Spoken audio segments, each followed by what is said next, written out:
గత వారంలో మనము చక్కని విషయాన్ని మనం నేర్చుకున్నాం. ఎవరి గుడారము దీవెన నొందింది? యావేలు గుడారము దీవెన నొందిను.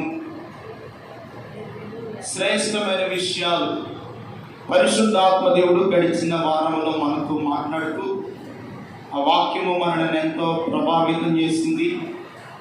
ప్రియమైన దేవుని బిడ్డలారా, ఈ కడవరి కాలమందు జీవిస్తున్న మనము దేవుని సముఖంలో మనం ఎలాగ నడవాలో, ఎలాగ మనం జీవిస్తే దేవుని కృపకు మనం పాత్రులమవుతామో, దేవుని యొక్క లేఖనాల నుండి కొద్ది నిమిషాలు దేవుని మాటలు మనం విన్నాం.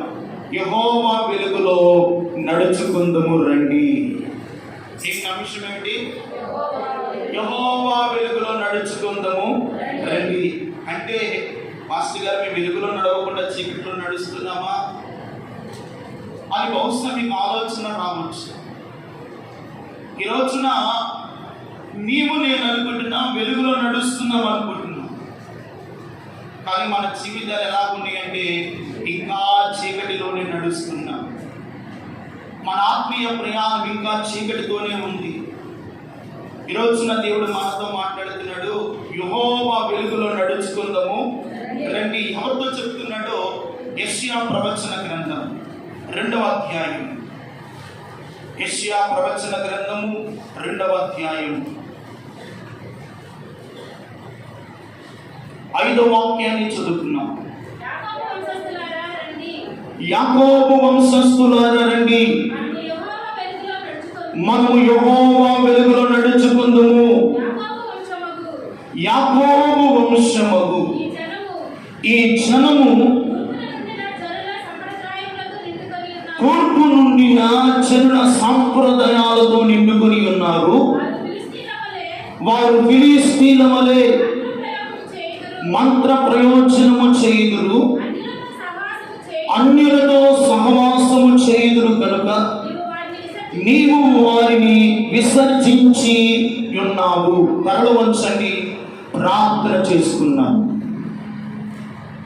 మహాపరిశుద్ధుడైన తండ్రి, ప్రేమ నమ్మకము కలిగిన దేవ, ఆశ్చర్యకరుడా, చదివిన లేఖన భాగాన్ని దీవించి మాతో మీరు మాట్లాడండి. నిలబడిన మీ దాసుడు వచ్చివాడు బలహీనుడు ప్రభువా,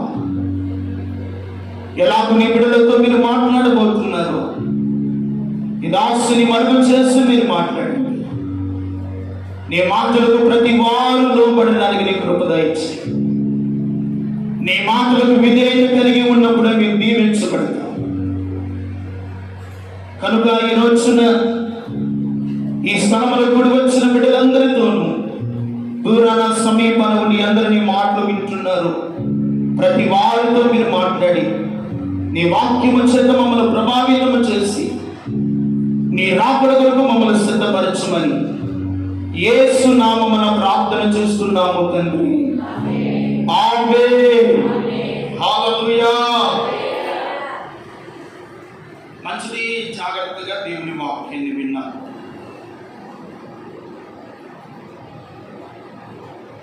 ఈ రోజున దేవుడు మనతో మాట్లాడుతున్న ఒక చక్కని ప్రాముఖ్యమైన విషయం ఏమిటి అంటే యెహోవా వెలుగులో నడుచుకుందాము రండి.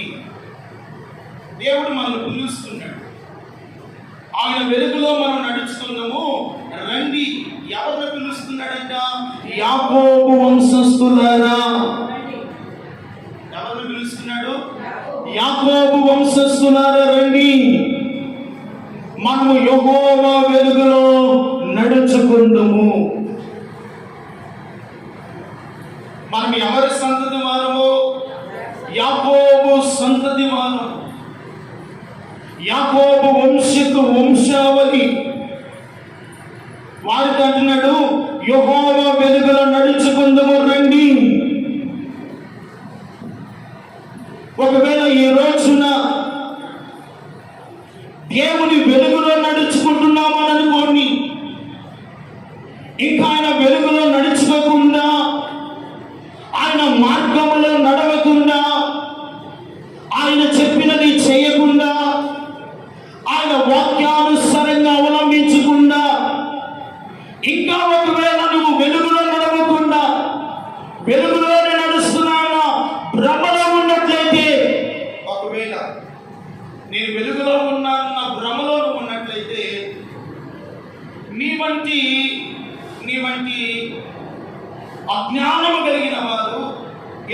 మనలో ఎవరు ఉండరండి. ఎందుకో దేవుడి రోజు ఈ మాటలు మనతో మాట్లాడబోతున్నాడంటే, యాకోబు వంశస్థులారా రండి. ఎవరు ఎందుకు రావాలి? యెహోవా ఎందుకు రండి. ఆయన ఎందుకు మీరు వస్తే, ఆయన వెలుగులో మీరు నడుచుకుంటే, ఆయన మార్గంలో మీరు ప్రయాణం చేయగలిగితే, ఆయన వెలుగులో జీవం ఉన్నది, ఆయన వెలుగులో ఆశీర్వాదం ఉన్నది, ఆయన వెలుగులో సమాధానం ఉన్నది. ఆనాడు చీకటిలో కూర్చున్న వారి మీద ఏమి ఉదయించిందంట? ఏమి ఉదయించింది? వెలుగు. వారు చీకటిలోను మరణాంధకారపు ఛాయలో, యెహోవా వెలుగు వారి మీద ఉదయించింది. ఎప్పుడైతే యెహోవా వెలుగు వారి మీద ఉదయించిందో, వారు ఒక వింతైన నక్షత్రమును చూసి అత్యానంద భరితులై యేసయ్యను పూజించడానికి వెళ్ళారంట. దేవుని స్తోత్రం చెప్పండి. హల్లెలూయా. ఈ రోజున యెహోవా వెలుగులో నడుచుకుందాము రండి. ఆయన వెలుగులను నడవగలిగితే, ఆయన మార్గములని ఆత్మీయ జీవితాన్ని కొనసాగించుకోగలిగితే, నీవు పొందుకోవలసిన ఆశీర్వాదం ఏమిటో, నువ్వు అనుభవించవలసిన మేలు ఏమిటో, దేవుడిలో ఉన్నటువంటి ఒక పరిపూర్ణమైనటువంటి ఆత్మ సంబంధమైన ఆశీర్వాదం ఏమిటో ఈ రోజున నిశ్చయముగా పరిశుద్ధాత్మ దేవుని సన్నిధిలో మీరు పొందుకుందరు కాక. మీరు పొందుకుంటారు. ఒకవేళ నువ్వు అజ్ఞానముతో ఉండి, నేను వెలుగులో నడుచుకున్నాను భ్రమలో ఉండి, ఒకవేళ చీకటిలోనే ఉంటే ఆశీర్వాదాన్ని పోగొట్టుకుంటా, దేవుని సమాధానాన్ని పోగొట్టుకుంటా. అందుకనే చూడండి, పేతురు రాసినటువంటి మొదటి పత్రిక 2వ అధ్యాయము 8వ వాక్యాన్ని మనం చూస్తే,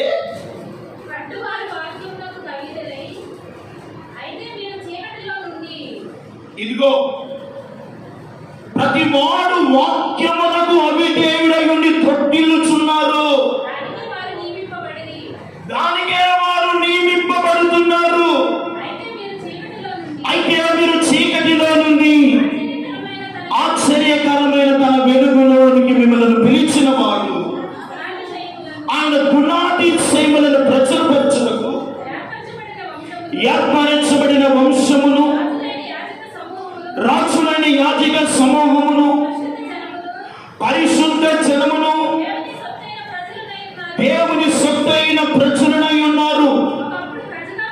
ఒకప్పుడు ప్రజగా ఉండగా ఇప్పుడు మీరు దేవుని ప్రజ అయితిరి. ఒకప్పుడు మీరు కనికరింపబడగా ఇప్పుడు మీరు కనికరింపబడితిరి. దేవునికి మహిమ కలుగును గాక. ఒకప్పుడు దేవుని ప్రజగా ఉండలేదు, ఇప్పుడు మనం ఏమయ్యామంటే దేవుని ప్రజలమయ్యాము. ఎందుకయ్యా దేవుని ప్రజలమయ్యామంటే, చీకటిలో ఉన్న మనలను ఆశ్చర్యకరమైన తన వెలుగులోనికి మనను పిలిచిన వాని యొక్క గుణాతిశయములను, మనను పిలిచిన వాడు గొప్పవాడు, నిన్ను నన్ను ఏర్పరచుకున్నవాడు సామాన్యమైన వాడు కాదు. ఆయన లోకంలో ఉన్నవాడి కంటే గొప్పవాడు. మనం ఆరాధిస్తున్న దేవుడు సమస్త దేవతల కంటే, సమస్త ప్రతిమల కంటే మన దేవుడు పూజార్హుడైన దేవుడు.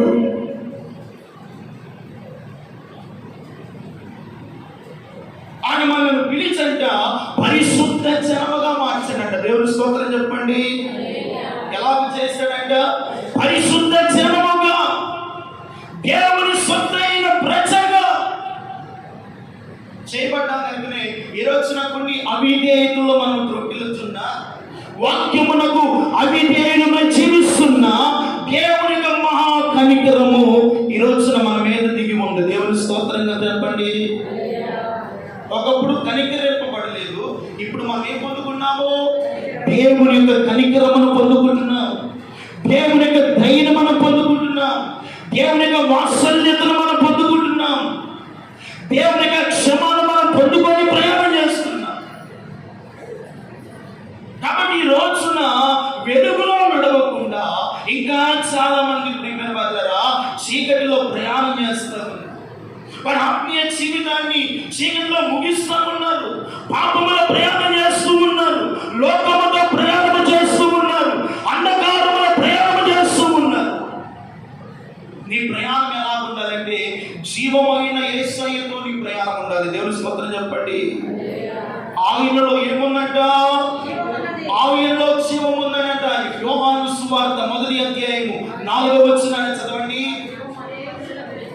ఆయనలో జీవం ఉండెను, ఆ జీవము అనేకులను వెలిగించుచున్నది, ఆ వెలుగు చీకటిలో ప్రకాశించుచున్నది కానీ చీకటి దానిని గ్రహింపగా ఉండెను.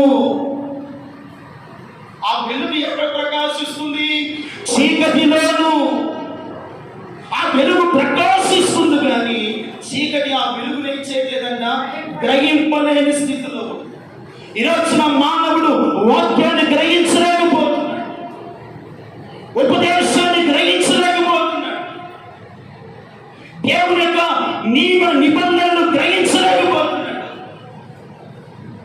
దేవుడు ఎందుకు పిలిచాడో, ఎందుకు నిన్ను లోకంలో నుండి ఒక పరిశుద్ధ జనముగా నిన్ను ఏర్పరచుకున్నాడో ఎరుగని స్థితిలో ఉన్నాడు. ఆ వెలుగు లోకంలోనికి వెళ్తుంది కానీ లోకము వెలుగులోనికి రావట్లేదు. ఎక్కడ రావట్లేదండి? వెలుగులోనికి రావట్లేదు. ఏ కాడికి లోకము చీకటితోనే ప్రాణం వేసుకొని ఉంటుంది, చీకటి మార్గాల్లోనే జీవిస్తూ ఉంది.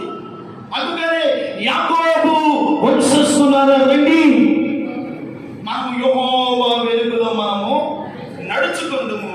తర్వాత అన్న మాట చదవండి.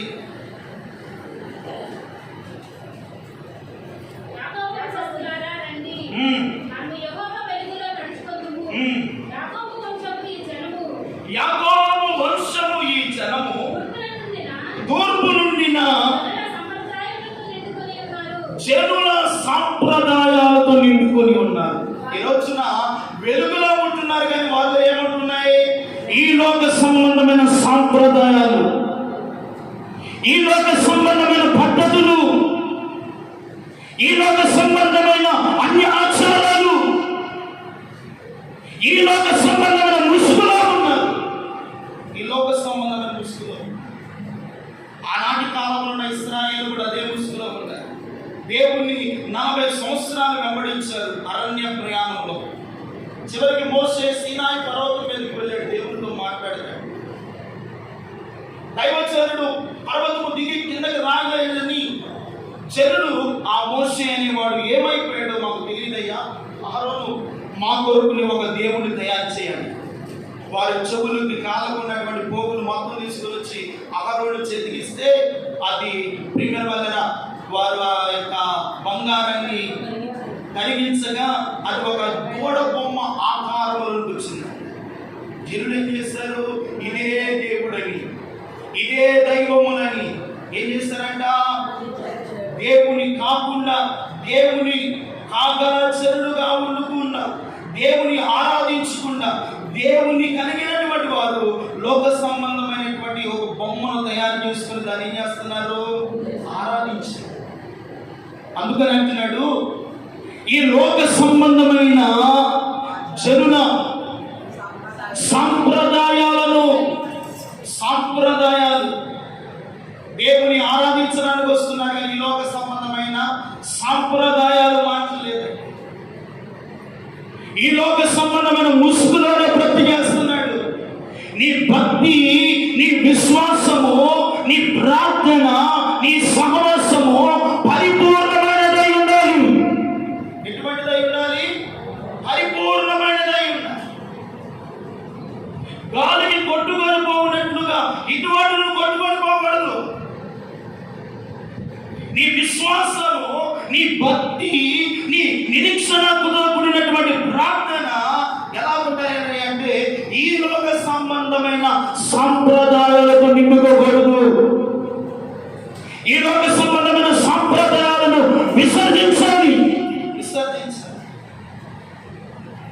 మందిరానికి వస్తారా? అన్ని ఆచారాలు మానరు. మందిరానికి వస్తారా? దేవునితో సహవాసం చేస్తారు, లోకంలో సహవాసం చేస్తారు. దేవుని మందిరంలో ఉంటారా? మళ్ళా లోకస్తులతో ఉంటారు. ప్రియమైన వాళ్ళారా, ఇదిగో ఈ రోజున ఆత్మీయ జీవితాల్లో మీరు ఆశీర్వదింపబడకుండా, మీ కుటుంబాలు దీవింపబడకుండా, మీ బిడ్డలు క్షేమముగా ఉండకుండా, నీ జీవితంలో నష్టాలు, శోధనలు, బాధలు, సమస్యలు ఎదుర్కొంటున్నామంటే కారణం ఏంటో తెలుసా? ఇంకా ఈ లోక సంబంధమైన సాంప్రదాయాలు ఉన్నాయి, ఈ లోక సంబంధమైన పద్ధతులు ఉన్నాయి, ఈ లోక సంబంధమైన అన్య సంబంధమైన ఆచారాలు. ఈ రోజున ఆశీర్వాదం నా కుటుంబం దీవించబడట్లేదు, నేను దేవుని సన్నిధికి వస్తున్నాను, నా అప్పులు తీరట్లేదు, నా సమస్యలు తీరట్లేదు, నా కన్నీళ్లు నాకు అన్నపానములుగా మార్చబడుతున్నాయి. ఈ రోదన ఏమిటో, ఈ సమస్య ఏమిటో ఎవరికి చెప్పుకోలేదు, అర్థం కావట్లేదు అని నీలో నువ్వు బాధపడడానికి గల కారణము ఒకవేళ ఈ లోక సంబంధమైన సాంప్రదాయాలు ఏదైనా మనలో ఉంటే వాటిని మనం ఏం చేయాలంటే ఈ పూట విసర్జించుకుని యెహోవా వెలుగులో నడుచుకున్నటకు మనము ప్రయాణము చేయడము గాక. ఆయన వెలుగులో నడుచుకోవాలి. ఆయన వెలుగులో ఏముందంట? జీవము. ఏముందంట ఆయన వెలుగులో? జీవము. ఆయన వెలుగులో మరణమే లేదు. ఈ రోజు ఆయన వెలుగులో నడుచుకుంటే నీ జీవితము, నీ బ్రతుకు, నీ ఆత్మీయత నీవు అనుకున్న దానికంటే పరిశుద్ధాత్మ దేవుడు 2 రెట్లు అధికము చేయును గాక. 2 రెట్లు అధికం చేస్తాడు. ఎప్పుడయ్యా అంటే యెహోవా వెలుగులోకి నీవు నడుచుకోవాలి. ఆయన వెలుగులో ఉన్నటువంటి ఆశీర్వాదం, ఆయనలో ఉన్నటువంటి జీవము, ఆయనలో ఉన్నటువంటి బలము నువ్వు అనుభవిస్తావంట. అందుకనే ప్రజలు ఈ లోకంలో ఏం చేస్తారయ్యా అంటే దేవుని వెలుగులో నడుచుకోవట్లేదంట. అందుకనే ప్రభు అయిన యెహోవా అంటున్నాడు, యెషయా ప్రవచన గ్రంథం 2వ అధ్యాయం 2వ వాక్యాన్ని చదువుకుంటే, అంత్య దినములలో పర్వతముల మీద యెహోవా మందిర పర్వత శిఖరమున స్థిరపరచబడి కొండల కంటే ఎత్తుగా ఎత్తబడును, ప్రభావం వచ్చినట్లు సమస్త అన్ని చెల్లు దానిలోనికి వచ్చేదరు. ఆ కాలమందు సియోను నుండి ధర్మశాస్త్రము, యెరూషలేములో నుండి యెహోవా వాక్యము బయలు వెలుగును గాక. హల్లెలూయా చెప్పండి. ఎక్కడ నుండి యెహోవా ధర్మశాస్త్రం వస్తుందంట? ఎక్కడ నుండి? సియోనులో నుండి యెహోవా ధర్మశాస్త్రము, యెరూషలేములో నుండి యెహోవా వాక్కు బయలు వెలును. ఆయన వాక్కు బయలు వెళ్ళిన వెంటనే జనములు ఏం చేశారంట? యాకోబు దేవుని మందిరమునకును యెహోవా పర్వతమునకు వెళ్ళుదము రండి. హల్లెలూయా. ఏమంటున్నారు జనులు?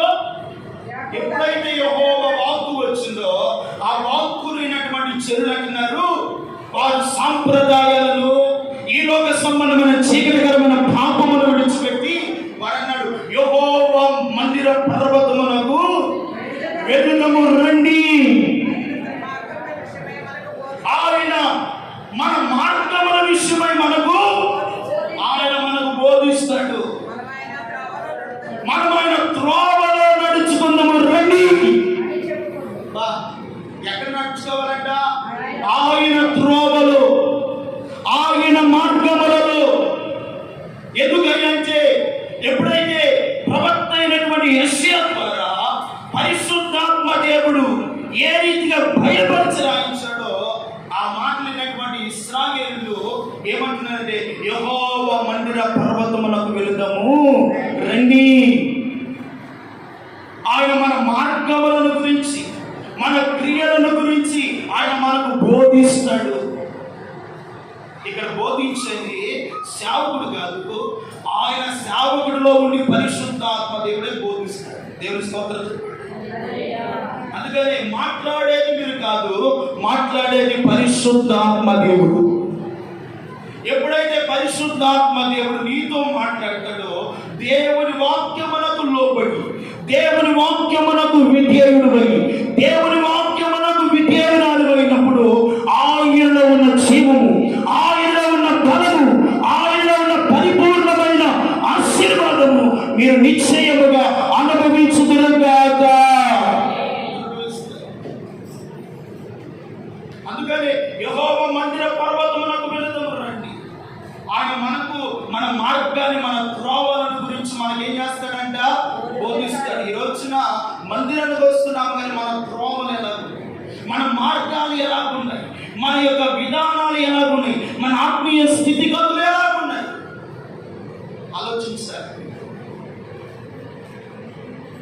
ఈ రోజున మానవుడు తమ మార్గములను చెరిపివేసుకుంటున్నారు. వారి మనస్సుకు నచ్చినట్లుగా ప్రయాణాలు చేస్తున్నారు. దేవుని మీద తిరుగుబాటు చేస్తూ ఉన్నారు. దేవునికి వ్యతిరేకమైన ఆలోచన చేస్తూ మార్గాలు చెరిపివేస్తున్నారు. ఇంకా దురదృష్టం ఏమిటంటే ఆశీర్వాదాన్ని కోల్పోతున్నారు. దేవుని సన్నిధిలో ఉన్న ఆశీర్వాదం ఏమిటో, యెహోవా మందిర పర్వతం మీద నుండి ఆయన ఏ రీతిగా తన ప్రజలతో మాట్లాడి వారి మార్గముల గురించి, వారి త్రోవల గురించి, వారు నడిచే విధానాల గురించి ఆత్మదేవుడు వారితో మాట్లాడి వారిని ఆశీర్వదించాలని ప్రభు ఇష్టపడుతున్నారు. ఈ రోజున చాలా మంది దేవుని వాక్యమునకు అవిధేయులుగా ఏం చేస్తున్నారంట? రొట్టిల్లుచున్నారు. ఇందాక పేతురు రాసిన మొదటి పత్రికలో మనం చదువుకున్నాం. వాక్యమునకు ఏమవుతున్నారంట? అవిధేయులై చాలా మంది రొట్టిల్లుతున్నారు. ఆత్మీయ జీవితంలో పాడైపోతున్నారు, పట్టణమైపోతున్నారు. దేవునిలో దాగి ఉన్న ఆశీర్వాదం, దేవుని వెలుగులో ఉన్నటువంటి జీవాన్ని చేతులారా కోల్పోతున్నారు. ఈ రోజున వారి మార్గముల గురించి నేను బోధిస్తాను. అందుకనే నా ప్రజలైన వారిని వెలుగులో నడుచుకుందాము రండి. వెలుగులో నడుచుకున్నారండి. యెహోవా వెలుగులో నడుచుకుంటే ఆయనలో ఏముందంట? ఒకటి జీవము. ఆ జీవము పరిశుద్ధాత్మ దేవుడు మిగిల్చునుగాక.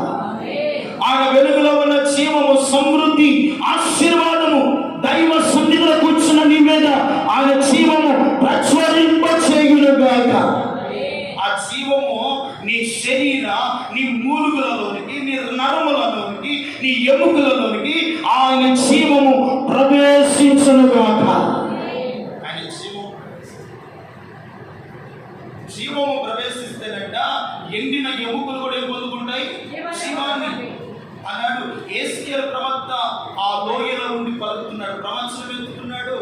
ఎండిన ఎముకలారా రండి అని ఎప్పుడైతే ప్రవచనం ఎత్తాడో, ఇదిగో కాలు, చెయ్య, తల, మొండెము ఒక్కటొకటి అక్కడక్కడ పడి ఉన్నాయి. అవన్నీ కూడా ఎప్పుడైతే ప్రియమైన దైవజనుడు ప్రవచనం ఎత్తి మాట్లాడుతూ వచ్చాడో ఒకదానికి ఒకటి అర్థమపడింది అంట. దేవుని స్తోత్రం చెప్పండి. ఈ రోజు ఆయన జీవము, ఆయన వెలుగులో పెట్టి నడుచుకుంటే ఎండిన ఎముకలకు జీవము కాదు, బ్రతికి ఉన్న నీకు సమృద్ధి అనే జీవము నిచ్చునుగాక. సమృద్ధి అయిన ఆశీర్వాదం, సమృద్ధి అయిన మేలు, సమృద్ధి అయిన సంపద, ఒక ఆత్మ సంబంధమైన ప్రతి ఆశీర్వాదము ఆత్మదేవుడు మనందరికి ఇచ్చునుగాక.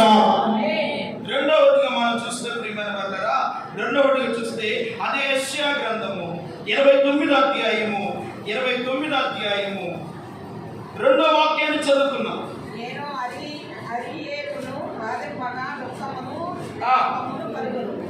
అందుచేత అది నిజంగా అగ్నిగుండమగు. నేను నీతో యుద్ధం చేయుదును, నీ చుట్టూ శిబిరము వేయుదును, నీ ఎదురుగా కోట కట్టి ముట్టడి దిబ్బ వేయుదును.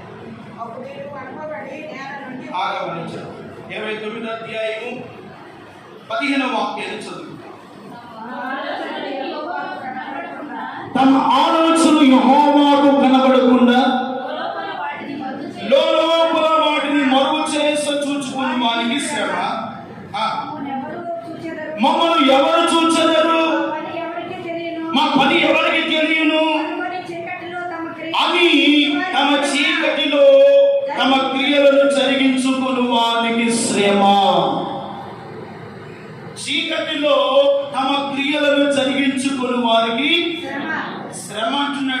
చీకటిలో తమ క్రియలు జరిగించువానికి ఆశీర్వాదము, మేలు, సమాధానం ఇస్తానంటున్నాడా? లేదు. వారికి ఏమిటంట? శ్రమ. ఈ రోజున మీరు శ్రమలో ఉండడం దేవుని ఉద్దేశము కాదు.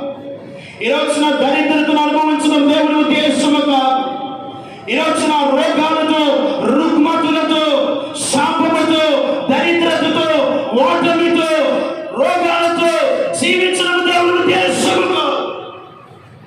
ఈ రోజు నాకు అనుభవిస్తున్నామంటే కారణము చీకటిలో తమ క్రియలను జరిగించుకుని వానికి ఏమిటంట? పాపం చేయవాడు వెలుగులో పాపం చేస్తాడా? చీకటిలో చేస్తాడా? చీకటిలో పాపం చేస్తాడు. ఎందుకంటే చీకటి ఎవరిని చూడలేదనుకుంటుంది. కానీ వెలుగైన దేవుడు చీకటిలో ఉంటాడు, వెలుగులో ఉంటాడు, అగాధములో ఉంటాడు, సముద్రంలో ఉంటాడు, సముద్రపు పైన ఉంటాడు, ఆకాశము మీద ఉండే దేవుడు. ఆయన కనులకు మరుగైనదంటే ఏదైనా ఉన్నదా? ఏదైనా ఉన్నదండి? ఏది మరుగైనది లేదు. ఈ రోజున చీకటిలో తమ క్రియలను జరిగించుకుని వారికి ఏమిటంట? శ్రమ. అందుకని మీరు చీకటిలో నడవకూడదు. మీరు ఎక్కడ నడవాలి అంటే యెహోవా వెలుగులో నడవాలి. ఈ రోజున ఏ శ్రమ, ఏ బాధ నిన్ను వెంటాడుతూ ఉందో, ఒకవేళ ఏ చీకటికరమైన క్రియలు, ఏ చీకటికరమైన దురాభిమాన పాపము దేవునికి ఆయాస్కరమైన జీవితంలో ఉండి ఒకవేళ శ్రమను తెచ్చుకుంటున్నావేమో, ఒకవేళ కష్టాలు తెచ్చుకుంటున్నావేమో, ఒకవేళ రోగములు తెచ్చుకుంటున్నావేమో, ఒకవేళ నీ సమస్యలకు కారణము నీవేనేమో ఆలోచించు. దేవుడు ఒక వ్యక్తిని అన్యాయంగా శ్రమ పెట్టేవాడు మాత్రము శ్రమ పెడతాడు. ఎందుకు తెలుసా? శ్రమ నిన్ను పరిపూర్ణుడిగా చేయడానికి. దావీదు అంటాడు, శ్రమ కలుగుటము నాకు మేలాయను అంటున్నాడు. శ్రమ కలగక మునుపు నేను త్రోవ విడిచానయ్యా, నీ మార్గాన్ని విడిచానయ్యా, చీకటిలో నడిచానయ్యా. ఇప్పుడు శ్రమ కలుగటం వలన నేను వెలుగులో నడుస్తున్నాను. ఎక్కడ నడుస్తున్నాను అంటాడు?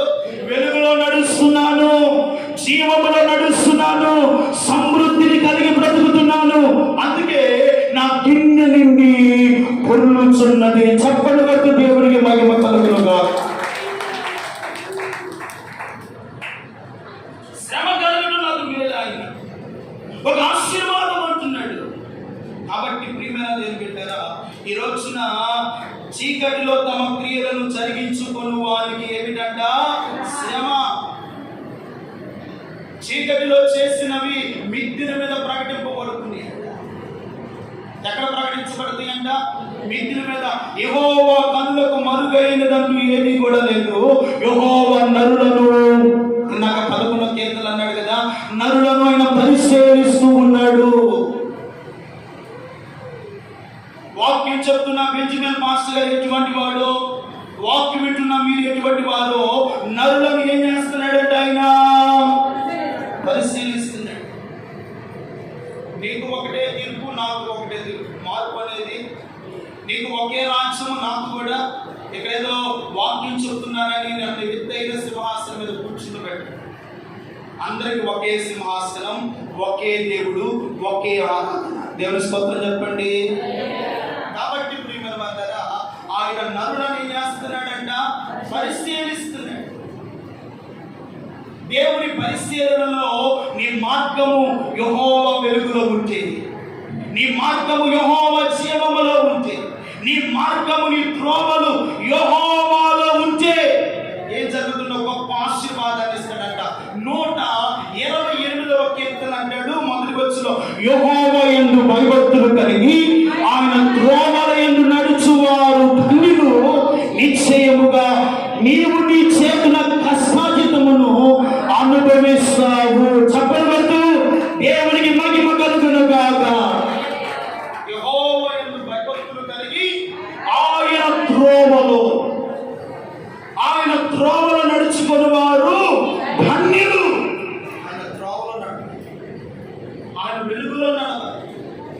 అందుకని యాకోబు వంశస్థులారా రండి, యెహోవా వెలుగులో మనము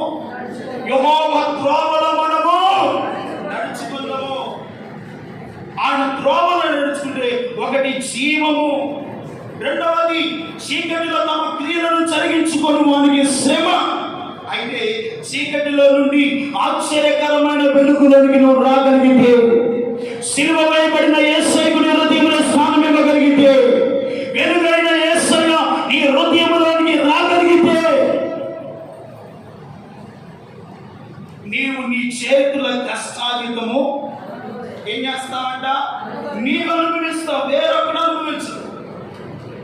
ఈరోజు నా సంపాదన ఒకటి అనుభవించేది, ఈరోజు నా సంపాదిస్తున్నారు కానీ బాండ్ షాపులో పెట్టు, సంపాదిస్తున్నారు కానీ వ్యర్థమైన ఖర్చులు, సంపాదిస్తున్నారు కానీ ఆ సంపాదన నీ శ్రమకు అక్కడికి రాని స్థితిలో ఉంది.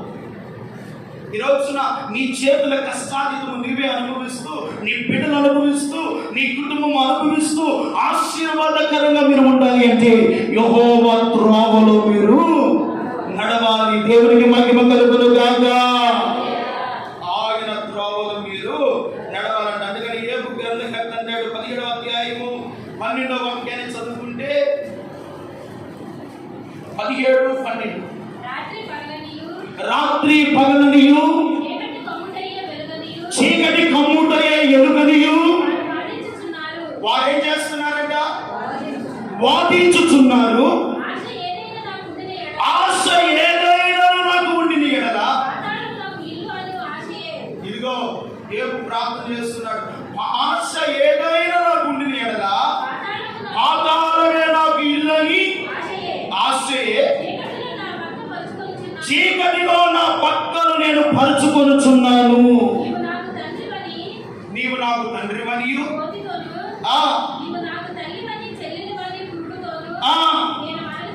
నేను మనవి చేస్తూ ఉన్నాను. ఎందుకు ఇంత శ్రమ వచ్చింది? ఎందుకు ఇంత దుఃఖం వచ్చింది? ఎందుకు భక్తుడు ఎంతగా ప్రార్థన చేస్తూ ఉన్నాడు? ఆశ లేదనుకుంటున్నాడంట. ఇంకేం లేదనుకున్నాడంట? ఆశ లేదు. ఈ రోజున మీరు కూడా ఇక అంతా పోయింది, అన్ని కోల్పోయాము, ఇక ఆశ అనేది నాకు లేదనుకుంటా కొన్ని సందర్భాలు.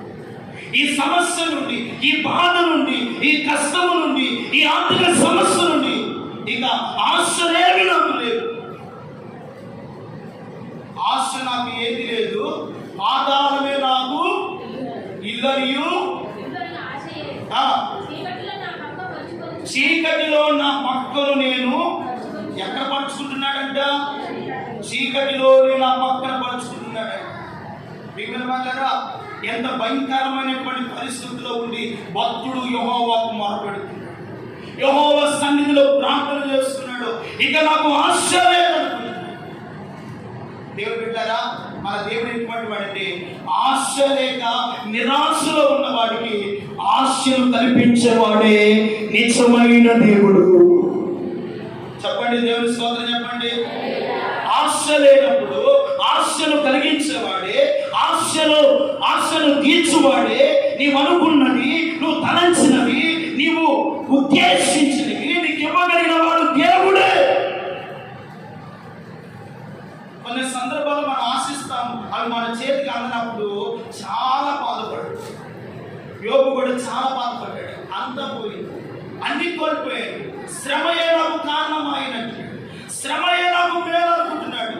ఇక నా జీవితము ఎందుకు, మరణిస్తే ఎందుకు, బ్రతుకుతే ఎందుకని, మరణిస్తే బాగుంటుంది అని ప్రార్థన చేస్తున్నాడు.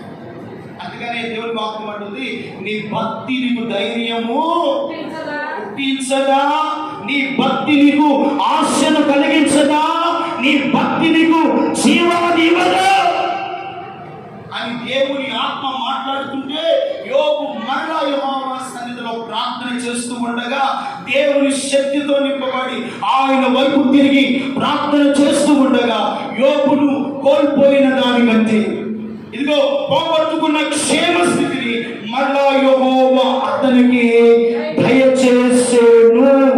పట్టని చప్పట దేవునికి మహిమ కలుగును గాక.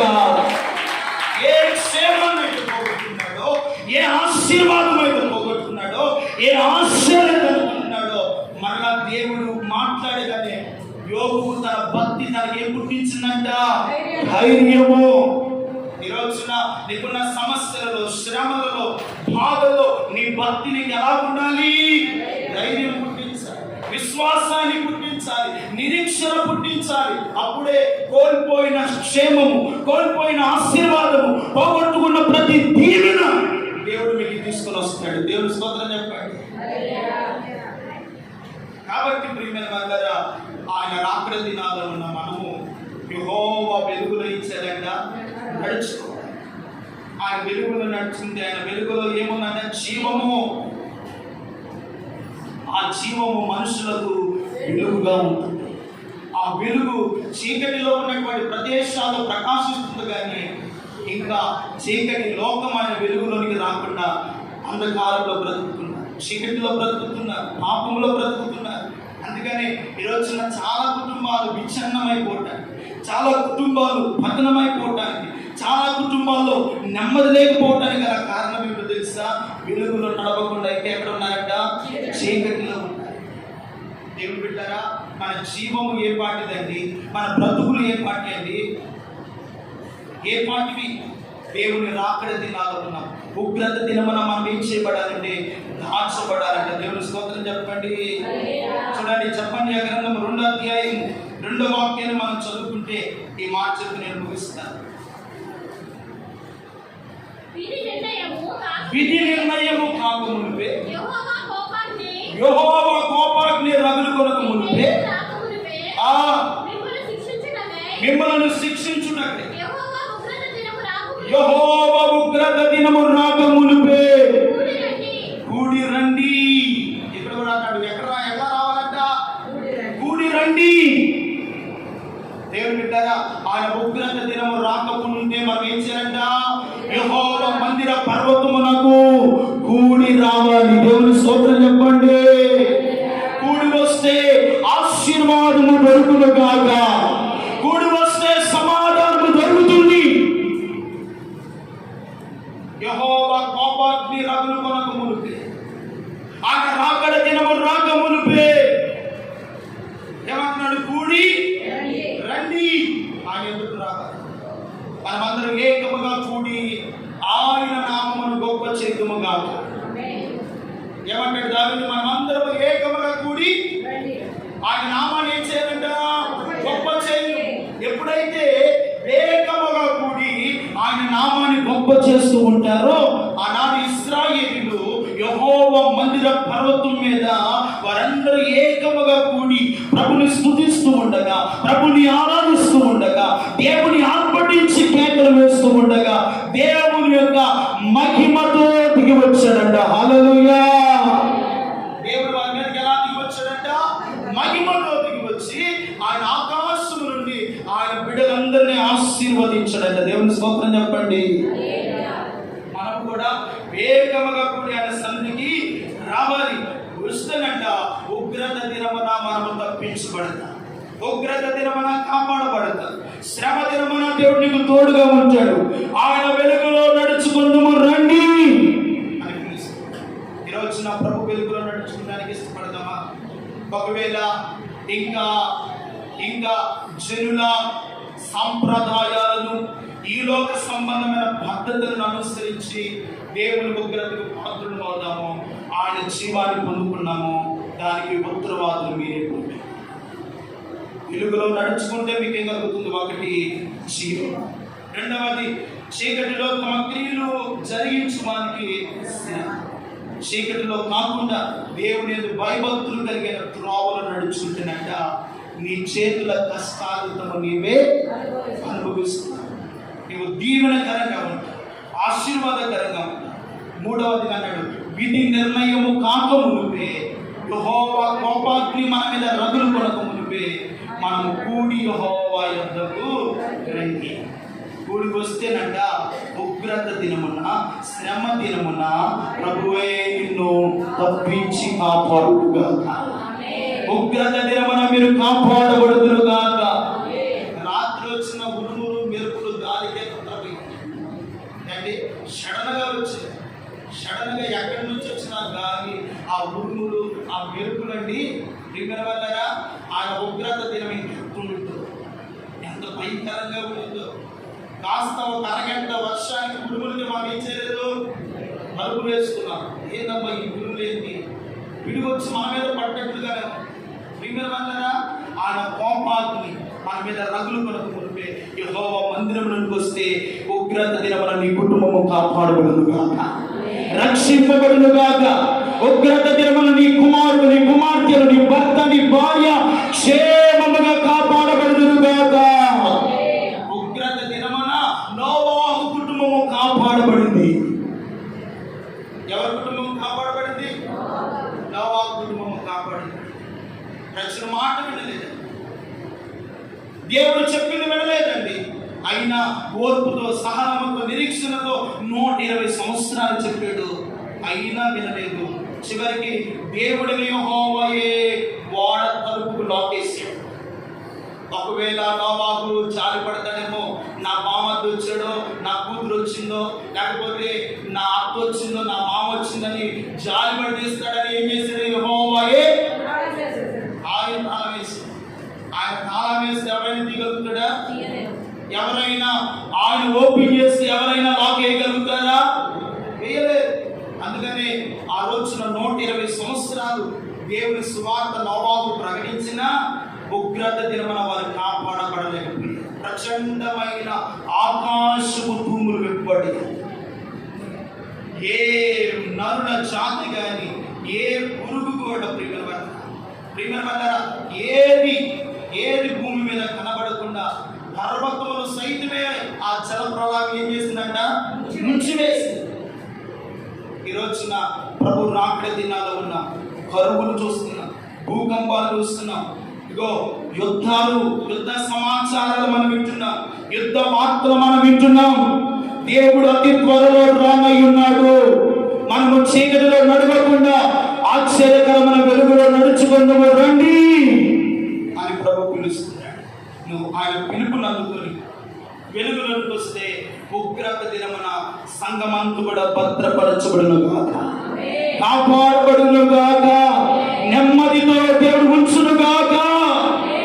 కాబట్టి ప్రభు ఎంత త్వరగా రాబోతున్నాడో మనం చూస్తున్నాం. ఆయన రాకడ చూశాడు, ఎన్నో యుద్ధ సమాచారాలు మనం వింటున్నాం. కాబట్టి ఇంకా విశ్వాసాన్ని పోగొట్టుకోవద్దు, భక్తిని నిర్లక్ష్యం చేయవద్దు. ఇదిగో వాక్యమునకు అవిధేయులు కావద్దు, వాక్యానికి లోబడదాం, వాక్య ప్రకారం జీవిద్దాం. యాకోబు వంశస్థులు వెలుగులో నడుచుకున్నట్లుగా మనము కూడా ఆయన వెలుగులో నడుచుకొని ఆయన జీవాన్ని, ఆయన కృపను, ఆయన బలమును అనుభవించుదుము గాక. అట్టి కృప పరిశుద్ధాత్మ దేవుడు దయచేయును గాక. అరవంచండి, ప్రార్థన చేస్తాం.